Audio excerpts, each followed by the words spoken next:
Hello everyone. तो questions एक discuss करना है। ये क्वेश्चंस इलेक्ट्रोमैग्नेटिक वेव से लिया गया। क्वेश्चन कह रहा है, in a plane electromagnetic wave travelling in free space the electric field component oscillate sinusoidally at a frequency 2 × 10⁻⁸ hertz and amplitude 48 volt per metre. Then the amplitude of oscillating magnetic field, speed of light given है 3 × 10⁸ metre पर second. ठीक है, now solution discuss करते हैं। Solutions में सबसे पहले एक फॉर्मूले पता होनी चाहिए, दैट इज E=B0 × C। ये फॉर्मूले कहाँ से ड्राइव हुई है? फॉर्मूले हुई जब इलेक्ट्रिक फील्ड का जो फोर्स होता है that is Q times of E magnetic field का जो फोर्स होता है वो बराबर होनी चाहिए, that is Q V0 × P। तो Q से Q cancel out. Now the electric field is equals to V0 times of C। ठीक है, अब यहाँ से मुझे मैग्नीट्यूड दिया है, फ्रीक्वेंसी दिया है मुझे 2 × 10⁻10 हर्ट्ज। ठीक है, तो फ्रीक्वेंसी दिया है 2 × 10⁻10 हर्ट्ज। ठीक है, नाउ नेक्स्ट मुझे दिया है एम्पलीट्यूड।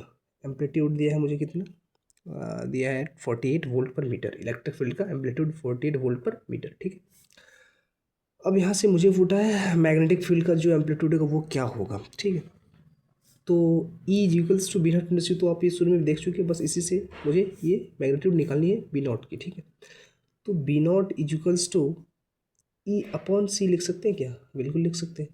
अब ये जो ये जो E है, E क्या है? ये E है तुम्हारा इलेक्ट्रिक फील्ड का एम्पलीट्यूड।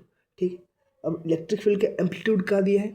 इलेक्ट्रिक फील्ड का एम्पलीट्यूड दिया 48 वोल्ट पर मीटर। ठीक है, 40 आ गया ऊपर। अभी आ गया तुम्हारा स्पीड ऑफ लाइट 3 × 10⁸ मीटर पर सेकेंड।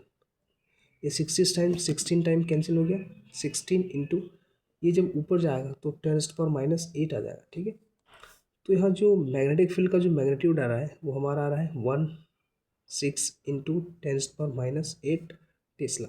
ठीक है, अब अगर इसको पॉइंट को शिफ्ट करें तो ये आएगा 1.6 × 10⁻7। ठीक, तो B0 की जो वैल्यू आ रही है वो आ रही है 1.6 × 10⁻7 टेस्ला।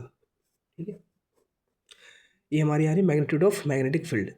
तो ऑप्शंस में यहाँ अगर देखें तो option B is the right answer, 1.6 × 10⁻7 tesla. Thank you everyone.